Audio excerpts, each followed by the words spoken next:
Apocalipsis capítulo 3, versículo 9. Dice: He aquí, yo entrego de la sinagoga de Satanás a los que se dicen ser judíos y no lo son, sino que mienten. He aquí, yo haré que vengan y se postren a tus pies y reconozcan que yo te he amado. Amén.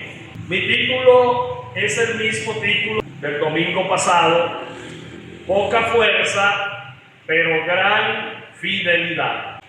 Muy bien, hermanos, el domingo pasado estuvimos estudiando 3 características. La iglesia de Filadelfia era una iglesia obediente, era una iglesia que tenía poca fuerza y que no había negado el nombre del Señor. Hoy tenemos la continuación de ese sermón que inicié el domingo pasado. Y podemos ver, hermanos, que la iglesia de Filadelfia nos enseña que el favor de nuestro Dios no depende de las grandezas de nuestros recursos, sino de la firmeza de nuestro compromiso con el Señor. Como hemos visto, Cristo no buscaba en ellos un imperio terrenal, una multitud impresionante de grandes títulos. Buscaba un pueblo humilde que dependiera únicamente de Él y de su poder, que atesorara su palabra con obediencia y que fuera incapaz de negar su nombre ante la presión del mundo. Eso es lo que nos enseña en parte la iglesia de Filadelfia. Ahora Cristo elogió a la iglesia de Filadelfia por cuanto sus miembros habían guardado la palabra de su paciencia. Esta es otra de las características que tiene la iglesia de Filadelfia allí en Apocalipsis. Y una traducción reciente aclara lo que quiso decir Cristo. Dice: has guardado mi mandato de ser constante. Como vemos, amada iglesia, los cristianos de Filadelfia perseveraron fielmente a través de sus pruebas y dificultades. Y podemos ver que la firme paciencia que caracterizó la vida terrenal de nuestro Señor Jesucristo, esa paciencia que quedó retratada en Hebreos capítulo 2, versículo 2 al 4, que dice: puesto los ojos en Jesús, el autor y consumador de la fe, el cual por el gozo puesto delante de él sufrió la cruz, menospreciando el oprobio, y se sentó a la diestra del trono de Dios. Considerad a aquel que sufrió tal contradicción de pecadores contra sí mismo, para que vuestro ánimo no se canse hasta desmayar, porque aún no habéis resistido hasta la sangre, combatiendo contra el pecado.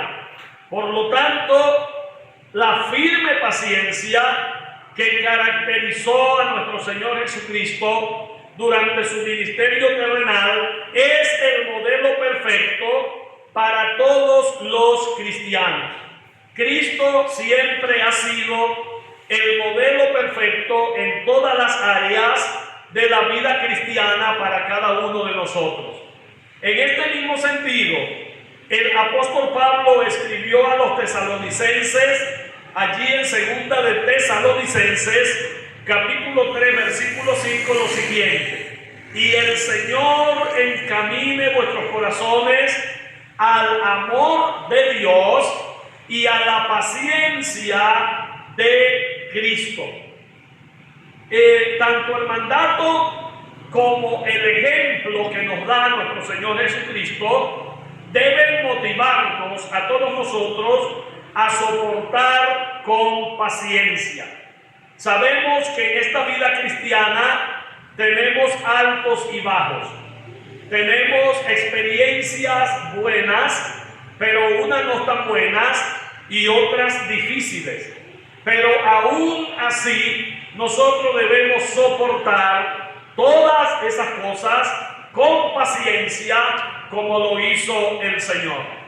Es importante que comprendamos, hermanos, que la constancia cristiana no es una resignación pasiva. No es que yo tengo que aguantar porque soy cristiano, sino que es una firmeza activa, una firmeza enfocada en la persona de nuestro Señor Jesucristo. Así como Cristo enfrentó los desafíos de su vida terrenal, saliendo ileso y victorioso en todos ellos, nosotros también debemos estar enfocados en Cristo, que es el que nos da la fortaleza. Cuando el cansancio, la persecución o los problemas cotidianos presionen para hacernos ceder, la solución no es mirar nuestras propias fuerzas, sino contemplar la resistencia de nuestro Señor Jesucristo en la cruz. Mantener fiel en medio de la dificultad no es una opción para nosotros los creyentes. Más bien, mantenerse fiel ante los problemas, ante las dificultades, ante las pruebas, es la mejor evidencia visible de una fe real. En realidad, hermanos, la paciencia es un aspecto esencial de la fe salvadora. En Mateo capítulo 10, versículo 22 dice: y seréis aborrecidos de todos por causa de mi nombre, mas el que persevere hasta el fin, este será salvo. El que persevere hasta el fin da la idea de que hay que perseverar para poder ser salvos. Pero en el original es totalmente diferente, porque los que perseveran hasta el fin son los que de verdad son salvos. El que persevere hasta el fin, este será salvo. O los que perseveran son los mismos que somos salvos, no aquellas personas cuyo amor se enfría, como lo indica el mismo Señor Jesucristo en Mateo capítulo 24, versículo 12, que dice: y por haberse multiplicado la maldad, el amor de muchos se enfriará. Estos, a los que se le enfría el amor, no son salvos. Hermanos, los verdaderos salvos, los siervos de Dios, hombres y mujeres de Dios, nunca se les enfría el amor. Esto de perseverar no quiere decir que nuestra perseverancia asegure nuestra salvación, porque alguien podría decir: bueno, yo soy salvo porque he perseverado en la iglesia. Las Escrituras enseñan exactamente lo opuesto. Dios, como parte de su obra redentora, es el que afianza nuestra perseverancia. Hay personas que perseveran en la iglesia, pero con un falso evangelio, con una falsa relación. Y como decíamos anoche en clase, hay personas que creen que son salvas, pero no lo son, y perseveran en su propia cosmovisión o en su propia forma de ver el evangelio, y tienen hasta 40 años viviendo un evangelio que no es el evangelio de Jesucristo, y ellos están perseverando en su error. Entonces, la mera perseverancia no es garantía de que yo soy salvo. porque podemos perseverar en muchas cosas, incluso en las herejías, sino más bien aquella perseverancia que es producto de la gracia de Dios. Esa perseverancia verdadera que está afianzada en la gracia de Dios y en la palabra de nuestro Señor Jesucristo. Por lo tanto, en este sentido de la verdadera perseverancia, los verdaderos creyentes somos guardados por el poder de Dios mediante la fe, como lo enseña el apóstol Pedro en Primera de Pedro capítulo 1, versículo 15. La garantía de nuestra perseverancia parte de la promesa del nuevo pacto que nuestro Señor, nuestro Dios, hizo en Jeremías capítulo 32, versículo 40, que dice: pondré mi temor en el corazón de ellos para que no se aparten de mí. Es decir, hermanos, la verdadera perseverancia viene de esta promesa que tenemos en Jeremías 32, 40. El Señor dice que a los hombres o mujeres salvos Él va a poner su temor dentro de ellos para que no se aparten del Señor. Y la palabra temor que tenemos en ese texto de Jeremías 32:40 viene de la palabra hebrea yirá, que significa temor reverente o reverencia. Entonces, el verdadero hombre y mujer de Dios ama a Dios con todo su corazón y también teme a Dios, pero no en un temor de miedo, sino en un temor de reverencia, de amor y de respeto a nuestro Señor. Así que todos los que se apartan de Cristo dan prueba que jamás fueron verdaderos creyentes desde el principio. Primera de Juan, capítulo 2, versículo 19.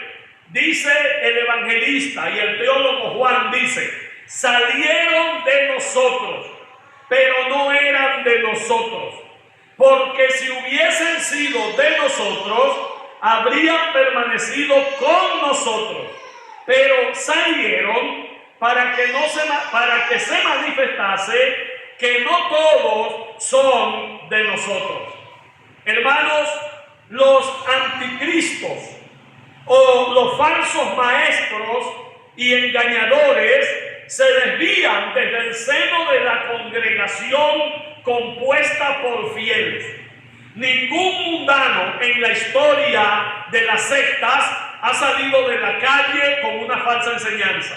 Todas las sectas que tenemos, Testigos de Jehová, Mormones, Solo Jesús y todas las demás, fueron hermanos que salieron de la iglesia evangélica, del seno de la congregación de una iglesia sana.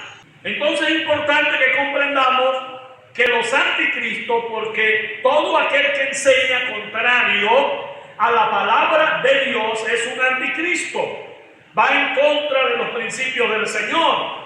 Entonces los falsos maestros y los anticristos han salido de las iglesias fieles. Se han levantado desde el interior de la iglesia y se separan de la comunión verdadera, pero en su salida pretenden arrastrar a muchas personas para llevárselos con ellos. ¿Usted no se ha dado cuenta que ese principio anticristiano todavía permanece en la iglesia del Señor? Una persona que se va de una iglesia, a veces bravo con el pastor o por cualquier motivo, quiere llevarse 2 y 3 más, o 5 o 10, los que puedan, llevárselo. Eso ha venido sucediendo. Aquí hay personas de acá de la iglesia que se han ido de la iglesia porque los hemos corregido y han convidado a otros. Vámonos, vete conmigo. Pero gracias a Dios que donde se enseña la palabra, hay firmeza y hay convicción. Y los hermanos le han dicho, no, yo no me voy de mi iglesia, yo me quedo en mi iglesia. ¿Me entienden? Porque tienen convicción, pero siempre ha habido la motivación de convidar. Y así ha sido, siempre históricamente. El versículo también hace hincapié, hermano, en la doctrina de la perseverancia de los santos.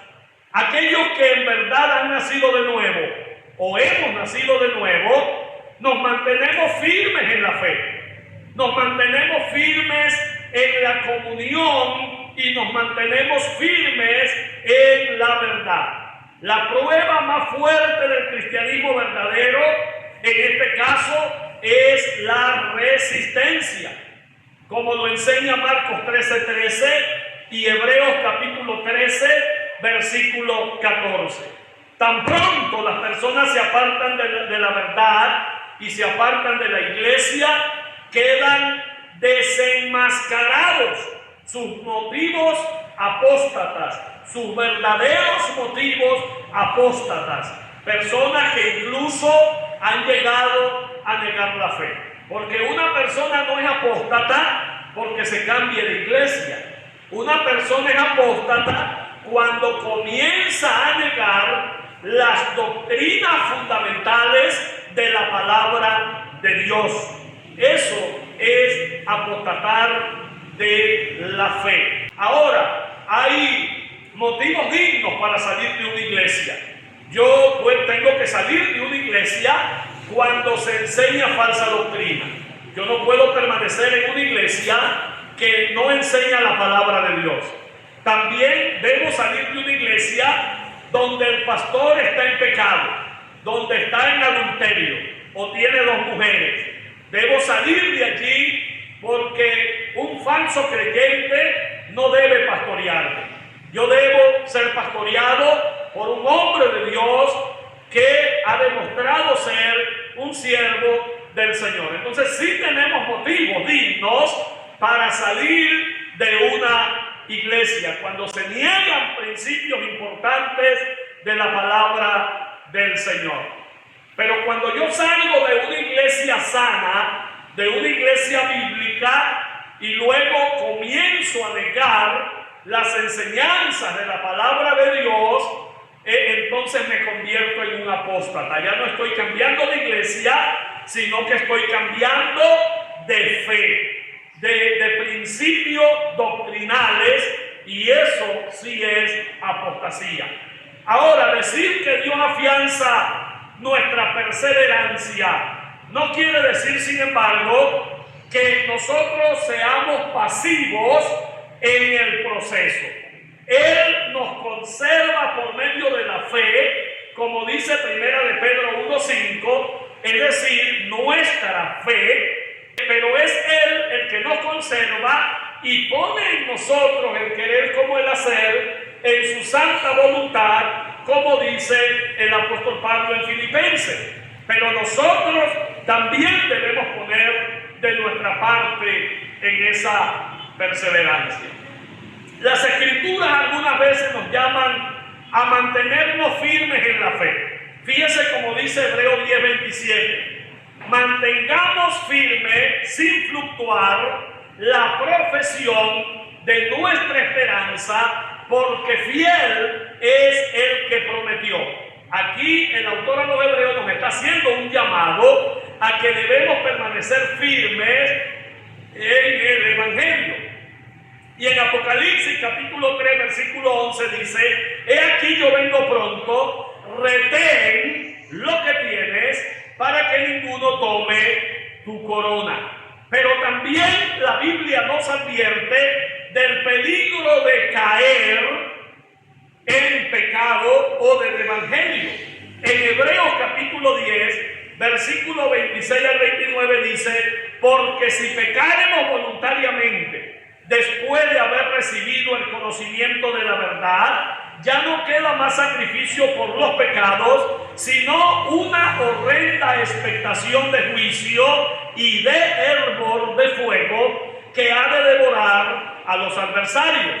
El que viola la ley de Moisés por el testimonio de 2 o de 3 testigos muere irremisiblemente. Y viene una pregunta que hace el autor a los Hebreos. Dice: ¿cuánto mayor castigo pensáis que merecerá el que pisoteare al Hijo de Dios y tuviere por inmunda la sangre del pacto en la cual fue santificado e hiciere afrenta al Espíritu de gracia? Estas amonestaciones, hermanos, que tenemos en el Nuevo Testamento no niegan las muchas promesas de que los verdaderos creyentes perseveraremos en el Señor. Por ejemplo, en Juan capítulo 10, versículo 28 y 29 dice: y yo les doy vida eterna y no perecerán jamás, ni nadie las arrebatará de mi mano. Mi Padre que me las dio es mayor que todos, y nadie las puede arrebatar de las manos de mi Padre. Y en Romanos capítulo 8, versículo 38 y el versículo 39 dice: por lo cual estoy seguro de que ni la muerte, ni la vida, ni ángeles, ni principados, ni potestades, ni lo presente, ni lo porvenir, ni lo alto, ni lo profundo, ni ninguna otra cosa creada nos podrá separar del amor de Dios que es en Cristo Jesús, Señor nuestro. Y Primera de Corintios capítulo 1, versículo 8 y versículo 9 dice: el cual también os confirmará hasta el fin, para que seáis irreprensibles en el día de nuestro Señor Jesucristo. Fiel es Dios, por el cual fuisteis llamados a la comunión con su Hijo Jesucristo, nuestro Señor. Y Filipenses 1:6 dice: estando persuadido de esto, que el que comenzó en vosotros la buena obra, la perfeccionará hasta el día de Jesucristo. Aquí vemos, hermanos, que las advertencias y las súplicas se refieren a los medios que Dios usa para afianzar nuestra perseverancia en la fe.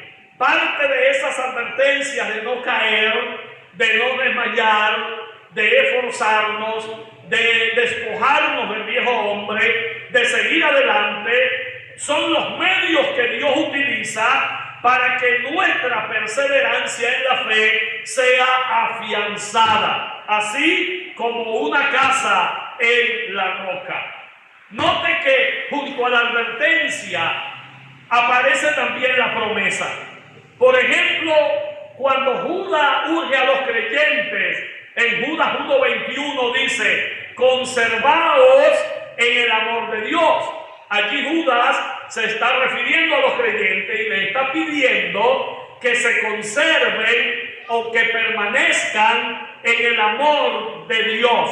Y más adelante, en el versículo 24 del mismo capítulo 1, él puntualiza lo siguiente: Dios es poderoso para guardaros sin caída. Fíjense el maravilloso ejemplo que les estoy poniendo. En Judas capítulo 1, versículo 21, el apóstol nos llama a que nosotros nos conservemos en el amor de Dios, pero 2 versículos más adelante, en el 24, nos dice que Dios es poderoso para guardarnos sin caída. Así que Dios nos da la advertencia, pero en su amor hace posible que nosotros nos conservemos para Él. Dios dice que nos despojemos, que permanezcamos en su amor, que guardemos su palabra, que seamos obedientes, porque ese es el medio que Él usa para fortalecernos. Pero al mismo tiempo es Él el que nos guarda en su amor. Es Él el que hace posible que nosotros seamos fieles y que nosotros nos santifiquemos y que seamos íntegros delante de Él. Esto es maravilloso comprenderlo. Ahora, hermanos, saber que Dios preserva a sus escogidos no debe producir pasividad en nuestras vidas. pero tampoco debe producir libertinaje, sino que debe producir en nosotros un santo temor y un celo por la verdad. Dios te guarda mediante la fe, lo que significa que las advertencias de la Biblia contra el pecado son los medios que Él usa para mantenernos despiertos en la fe. No uses la doctrina de la seguridad eterna como una excusa para la apatía. Debemos examinar nuestra vida y debemos mantener firme nuestra profesión de fe y debemos usar los medios de gracia que Dios nos ha dado para nuestro crecimiento personal, como es la oración, la palabra de Dios y la congregación, para que no nos desviemos, porque tendemos a desviarnos si descuidamos estas tres cosas. Ahora, viendo a Filadelfia, debido a la fidelidad de esta iglesia, el Señor Jesucristo le hizo a la iglesia de Filadelfia algunas asombrosas promesas. En primer lugar, puso delante de ellos una puerta abierta, la cual nadie puede cerrar. Su salvación estaba asegurada en Cristo. Su entrada a las bendiciones de la salvación por gracia y al futuro reino mesiánico de Cristo estaba garantizada. Ese grupo de hermanos que estaban allí eran salvos. Ya su salvación estaba asegurada. El cuadro de Cristo que vemos aquí abriendo la puerta simboliza también las oportunidades de servicio que Él le estaba dando a la iglesia de Filadelfia. En primer lugar, el Señor abrió la puerta y nadie podía cerrar esa oportunidad de servicio que el Señor le estaba dando. Pero en otra parte de las Escrituras, una puerta refleja libertad para predicar el Evangelio. Explicando sus planes de viajes a la iglesia de Corintio, el apóstol Pablo les informó lo siguiente: estaré en Éfeso hasta Pentecostés, porque se me ha abierto puerta grande y eficaz, y muchos son los adversarios. Primera de Corintios capítulo 16, versículo 8 y 9. Aquí el apóstol Pablo está hablando de una puerta para predicar el Evangelio, y por supuesto él la iba a aprovechar. Y en su segunda carta, en el capítulo 2 versículo 12 de segunda de Corintios, él les escribe lo siguiente: cuando llegué a Troas para predicar el Evangelio de Cristo, aunque se me abrió puerta en el Señor, él decidió aprovechar estas puertas abiertas. Y a la iglesia, a los colosenses, en Colosenses capítulo 4, versículos 2 y 3, el apóstol Pablo le dice: perseverad en la oración, velando en ella con acción de gracias, orando también al mismo tiempo por nosotros, para que el Señor nos abra puerta para la palabra. Entonces aquí podemos ver que una puerta abierta también está abierta para la evangelización. La iglesia siempre debe orar al Señor para que nos abra puertas para la evangelización. Ahora alguien podría decir: pero nosotros podemos evangelizar, el mundo está delante de nosotros. Pero esta oración va enfocada en que el Espíritu Santo convenza los corazones de los perdidos y ellos puedan arrepentirse de sus pecados. Ahora, viendo a Filadelfia, la ubicación estratégica de su ciudad le daba a estos hermanos una gran oportunidad para difundir el Evangelio. Recuerde lo que les prediqué en uno de los sermones anteriores. Filadelfia estaba ubicada en el paso natural de la principal ruta comercial imperial que conectaba la costa del mar Egeo con la gran meseta interior de Frigia en Oriente, lo que le convertía en la puerta de entrada al este. Recuerde que ese fue uno de los nombres por el cual se daba a conocer la ciudad de Filadelfia, la puerta de entrada al este. Y esta ciudad fue fundada intencionalmente por los reyes de Pérgamo como una ciudad bastión para difundir la cultura y el idioma griego hacia el interior del continente. Por ello, su geografía, en un cruce de caminos obligados, y su función histórica como puesto de avanzada facilitaron que la iglesia paleocristiana de Filadelfia aprovechara esa misma infraestructura y ese flujo constante de viajeros para difundir el evangelio hacia la región de Asia Menor. Ellos fueron evangelizadores a otras provincias, a otros pueblos. Recuerden que las 7 iglesias de Asia son iglesias que estaban en ciudades postales, es decir, no eran las únicas iglesias que habían en Asia Menor. Habían muchas otras iglesias, pero estas iglesias eran como las iglesias pilotos. De ellas se desprendían otras iglesias. Así que la iglesia de Filadelfia era una iglesia evangelizadora que había aprovechado muy bien esa puerta que el Señor les había abierto. Ahora, hermanos, nosotros debemos comprender que hemos sido colocados, y cada creyente y cada iglesia local ha sido colocada por Dios en una ubicación estratégica, y hemos sido ubicados en nuestra condición estratégica para un propósito misionero, no para estar escondido en 4 paredes. Estamos en Achagua porque Dios tiene un propósito con Achagua y sus pueblos aledaños, donde la iglesia bautista debe llegar. Así que las oportunidades para predicar el evangelio y servir no dependen de nuestras grandes fuerzas, sino de nuestro Señor y Salvador Jesucristo, que es el que nos abre las puertas.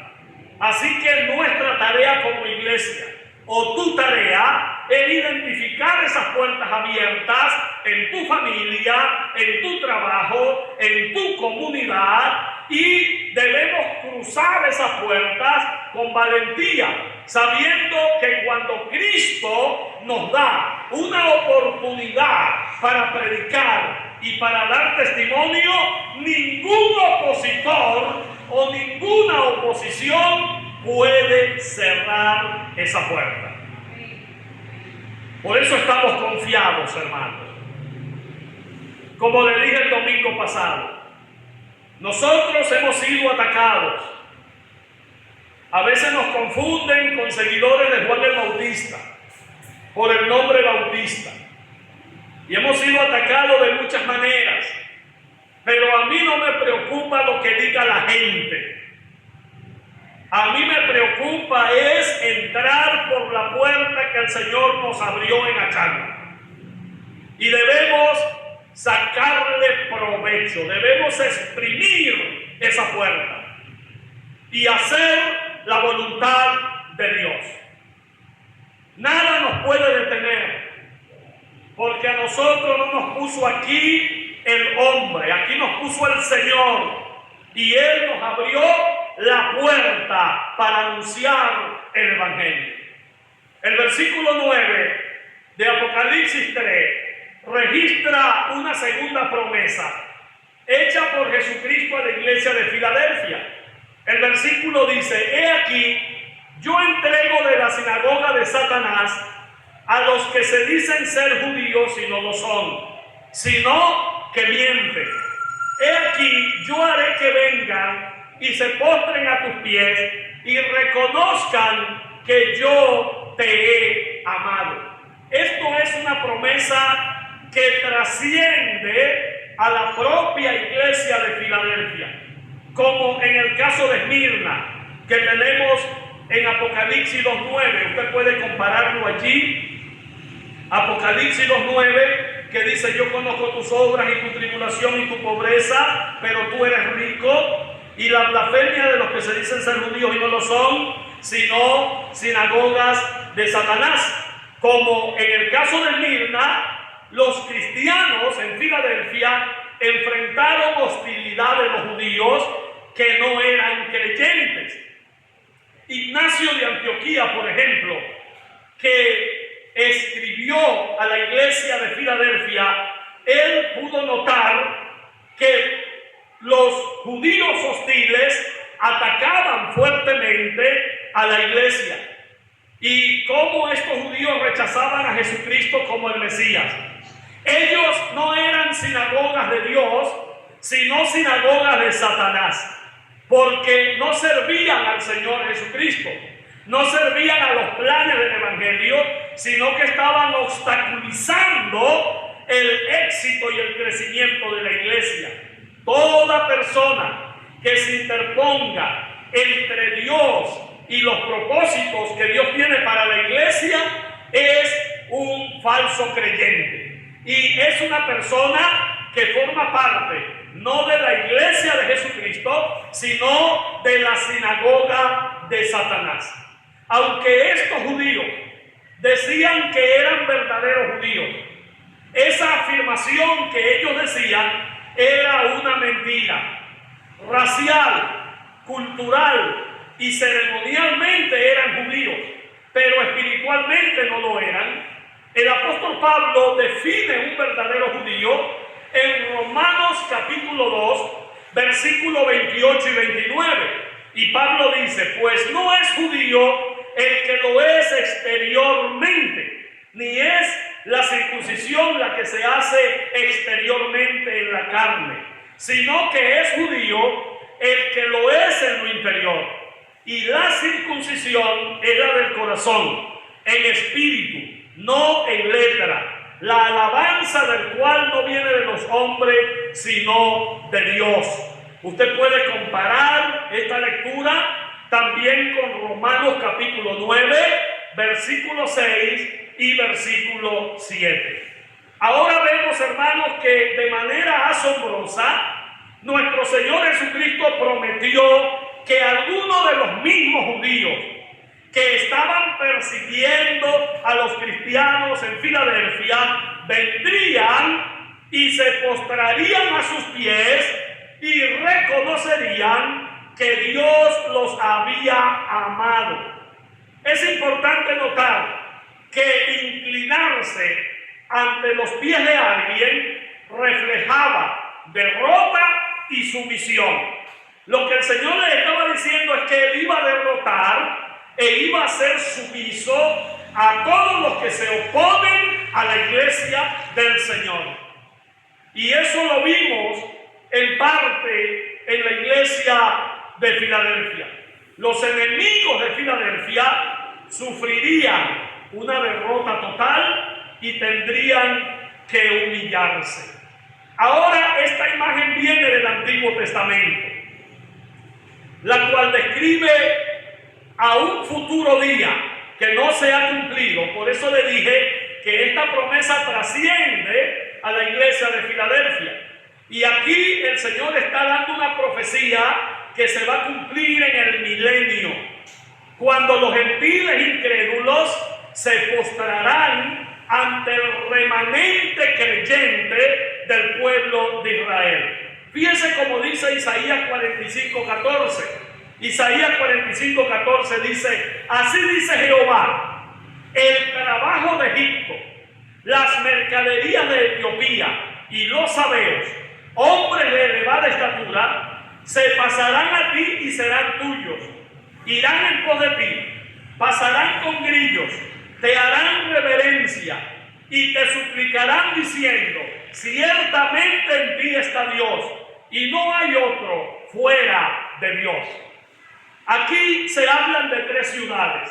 Se habla de Egipto, se habla de Etiopía y se habla de los sabeos. 3 naciones en el sur. Estas ilustran la sumisión mundial a Israel que prevalecerá durante la era del reino mesiánico. El Señor reinará con la iglesia en el remanente fiel de Israel sobre todas las naciones durante 1000 años. Y todas las naciones van a reconocer que el Dios de Israel es el verdadero Dios. Hermanos, qué maravilloso es la fidelidad de una iglesia al Señor. Todas las promesas que se desprenden de ser fiel. La iglesia de Filadelfia, por su fidelidad, recibiría como recompensa la salvación de algunos de los muchos judíos que le estaban persiguiendo. Ahora yo me tomé el tiempo para ir a la patrística y hacer una breve investigación en la era de los padres de la iglesia, a ver si algún padre de la iglesia hablaba de esto y a ver si hubo algún evento en la historia de la iglesia de Filadelfia donde los judíos terminaran humillándose y pidiéndole perdón. Y en la evidencia patrística, el documento más cercano a la iglesia de Filadelfia es el documento que escribió Ignacio de Antioquía en el año 110 después de Cristo. Y esta carta a los filadelfios confirma que existía una fuerte tensión entre la iglesia y sectores judaizantes en la ciudad, así como la conversión de algunos de ellos al cristianismo. No hay un evento único en la historia donde los judíos hayan pedido perdón y se hayan postrado ante la iglesia de Filadelfia. Hubo pequeños focos de judíos que se arrepintieron y sirvieron al Señor en la iglesia que ellos perseguían.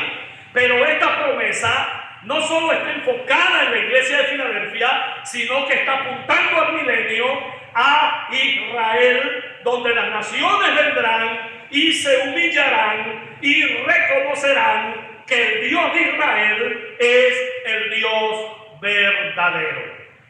Ahora, amados hermanos, frente al rechazo, a la crítica o a la falsa religión, la respuesta de la iglesia no debe ser el resentimiento, sino la fidelidad humilde.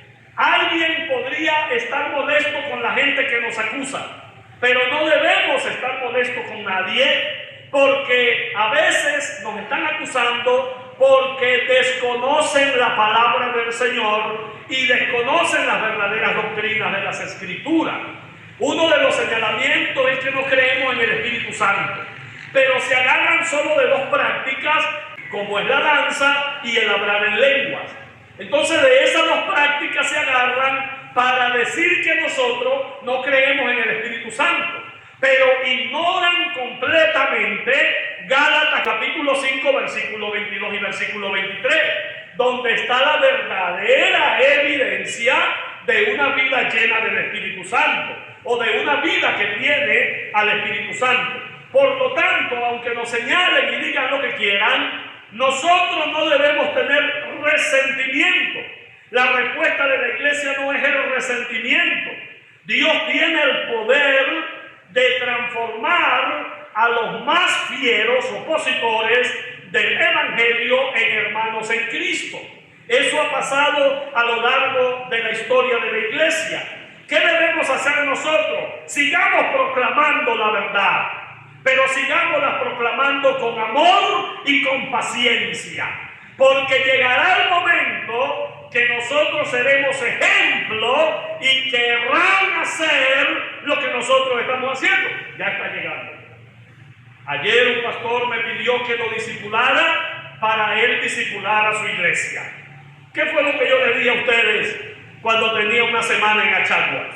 Allí está Miguel Díaz, que creo que estuvo allí cuando yo dije, aquí van a pasar 3 cosas. Primero nos van a satanizar, nos van a señalar y nos van a decir falso.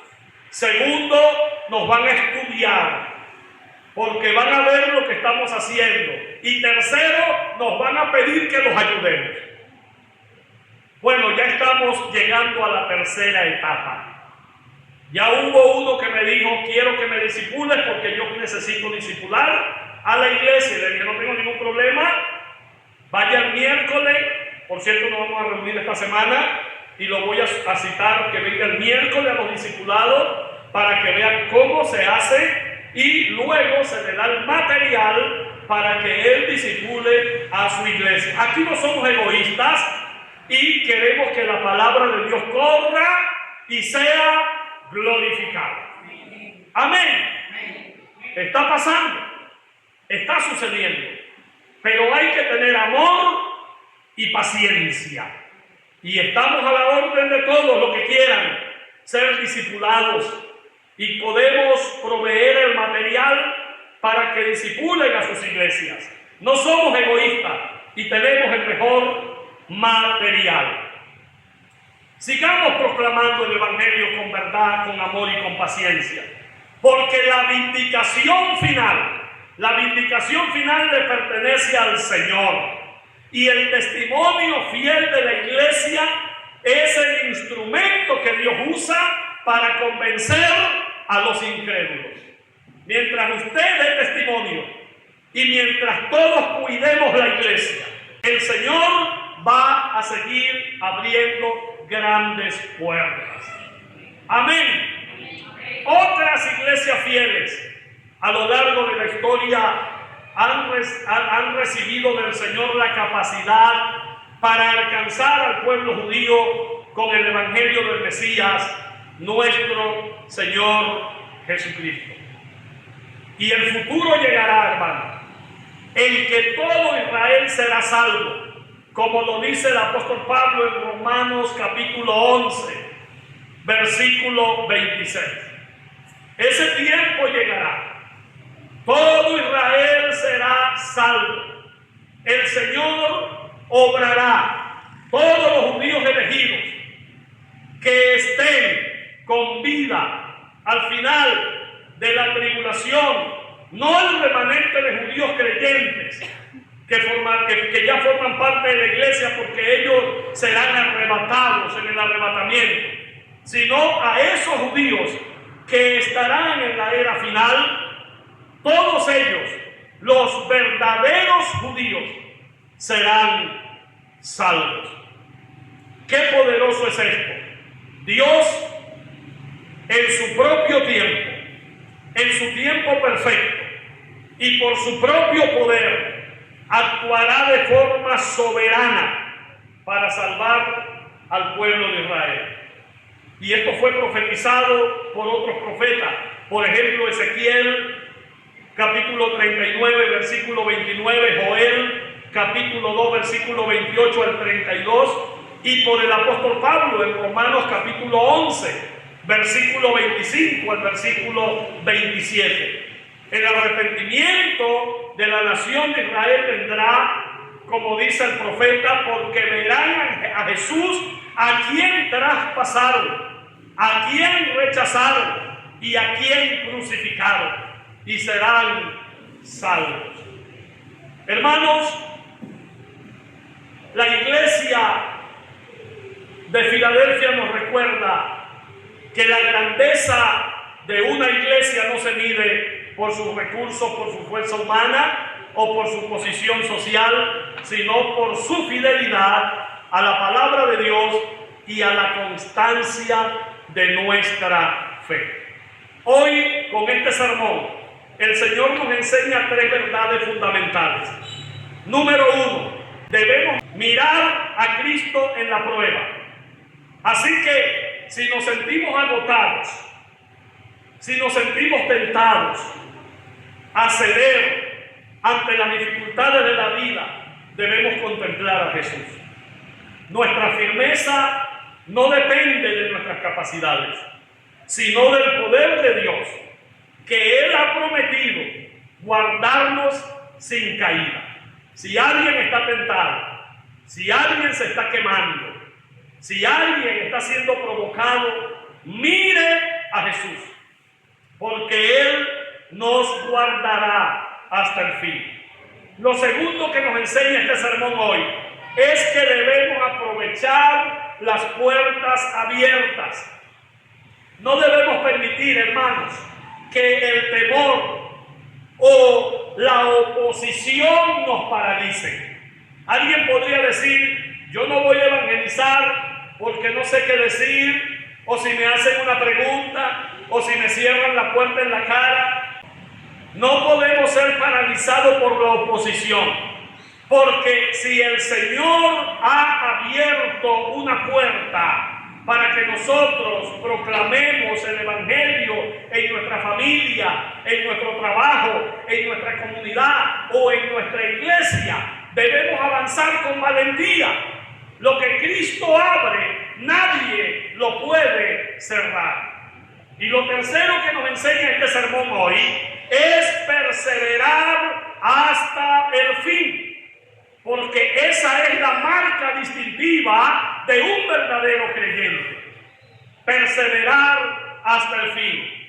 No es el que comienza el camino, sino el que permanece en el Señor.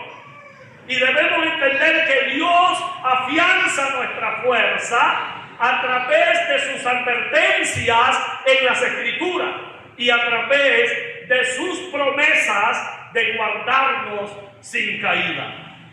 No te desvíes nunca, hermano. No abraces un evangelio fácil. Abraza el evangelio de las Escrituras. Debemos retener lo que tenemos. Debemos mantener firme nuestra profesión de nuestra esperanza y debemos confiar en aquel que comenzó en ti la buena obra, porque Él ha prometido que la perfeccionará hasta el día de nuestro Señor Jesucristo. Que sea el Señor el que encamine hoy nuestros corazones al amor de Dios y a la paciencia de nuestro Señor Jesucristo. Amén.